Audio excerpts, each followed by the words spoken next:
I think he has a rough go of it over here. Whereas over there in boxing, he's one of the absolute best in the world. After seeing the Joshua fight, I think it's him and Deontay Wilder. I think they're the two best in the world. Dana, thank you so much for inviting us here to the PI, man. This is some serious setup here in Las Vegas. Pleasure. No, thanks for coming. I know you're a huge fan of boxing. You've been speaking about it quite a lot recently, obviously with your relationship with Floyd for next year. Yeah. Tell us a little bit more about it and how that has come about. Well, I was sitting here in the matchmaking room, like I do every day, all day, and Ari called me and said, hey, you want to go to the game tonight? The Celtics are playing. So I automatically assumed it was the Celtics versus the Lakers, because he has incredible Lakers seats in LA. And it wasn't, it was the Clippers were playing the Celtics. So I was like, you know what? I'm going to go anyway. So he didn't have enough tickets. He only had 2. I needed 3, so I bought my own. And they ended up being next to Floyd. And, people saw us there and thought we went together. Yeah. But I bought the ticket. Floyd was like, this is fate, man. This is completely fate. And, we started talking, and we got a deal done that night, right there at the game. So. For him to come back and to fight next year, purely boxing with your involvement with Zuffa, or is it going to be crossover? I think that Floyd and I both feel like we add an incredible amount of value to each other and what we both do, and who knows what I mean. We have some plans right now that'll start playing out this summer, but yeah, I could see me being involved in a boxing fight with him, and I could see me being involved in a crossover fight with him. I think there's a lot of things. Floyd and I have had this interesting relationship for like 25 years. And, and Heyman and I have a really good relationship. I like Al Heyman a lot. And, we'll get something done. We'll figure it out. Exciting times. What's your thoughts then on the recent fight between the two boys off YouTube, KSI and Logan Paul? You're a businessman. You appreciate numbers. Yeah. What were the numbers? What did they do? Well, it's not officially been released as of yet, but with their YouTube followings of 20 million each on each of their channels, I'm just thinking from a Floyd point of view, he likes numbers. So I'm trying to think of fighters that would generate numbers that Floyd would be interested in. Yeah, well, they didn't. Those guys don't generate Floyd or Conor or Khabib. Those type of numbers. The numbers of kids tuning in, but not numbers in dollars. Obviously very impressive for 2 kids that aren't fighters to pull those kind of numbers. But, the whole YouTube thing is insane. It's like social media. The Rock has 165 million followers just on Instagram. That's insane. Brazil has 200 million people in the whole country. You know what I mean? And it's a big country. So, it's impressive. Yeah, for these kids to go in and fight and pull numbers like that, and I think they both made $1 million. So it's impressive. They did well. And on that, because I know again you've mentioned Tyson Fury in the past as being a fan of his. We've seen him recently training with our very own Darren Till in the octagon. He's having a little bit of a look. What's your thoughts on that? I mean, have you had a conversation with him? Is he serious about MMA? We have talked, yeah, and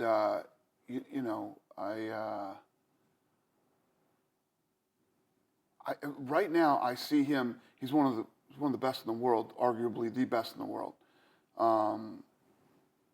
After seeing the Joshua fight, I think it's him and Deontay Wilder. I think they're the two best in the world.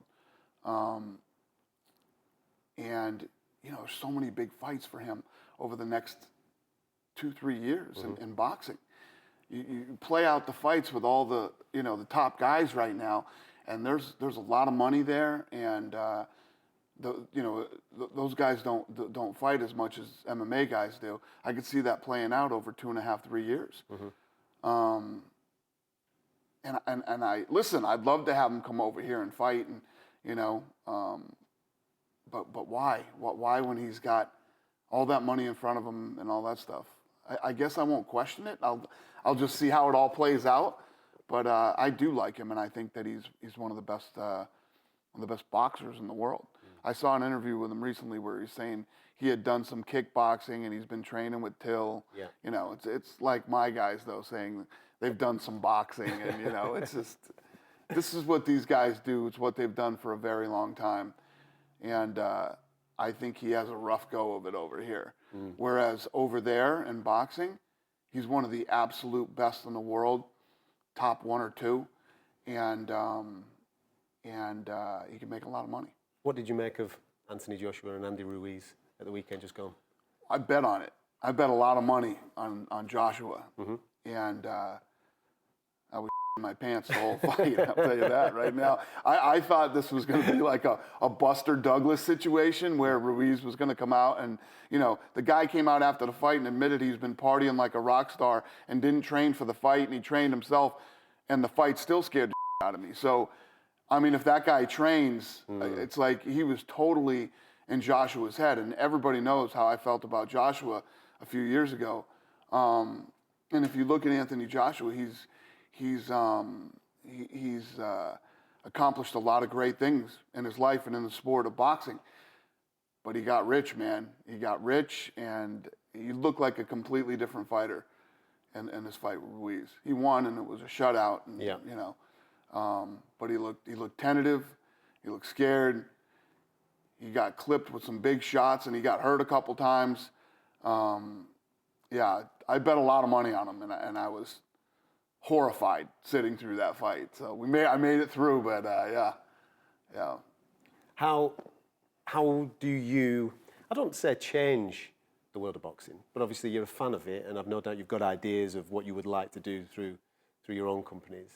How do you add to the world of boxing when you eventually come through? Well, first of all, what I would do is, you know, it's not rocket science. I would try to put on the fights that everybody wants to see. I would try to put those fights on. I would absolutely raise the production value. Ever since HBO's gotten out of the sport, the production value on it's one of my pet peeves. It drives me crazy. You know, listen, I don't want to on other people's stuff, but I mean, let's be honest. DAZN's production is horrendous. There's so many things that I would fix. You know, and I would hold HBO as the gold standard. As much as I loved HBO boxing, I also felt it didn't change in, you know, 30 years. Yeah. You know, it was HD. It was the only difference is the same everything, same ring, same setup, same everything. But HBO absolutely, positively did it the best, in my opinion. If I would raise the production value, I'd put on a better in-house live show. Yeah. The fights would move quicker. You wouldn't have 2.5 hours of walk-ins, everybody's national anthem, and all the other stuff that goes on. It would be like a UFC event. It would move quickly. It would move quickly. It would look better. It would be slicker.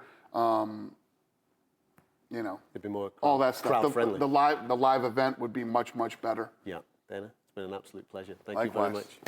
Thank you, my friend. What's up, man?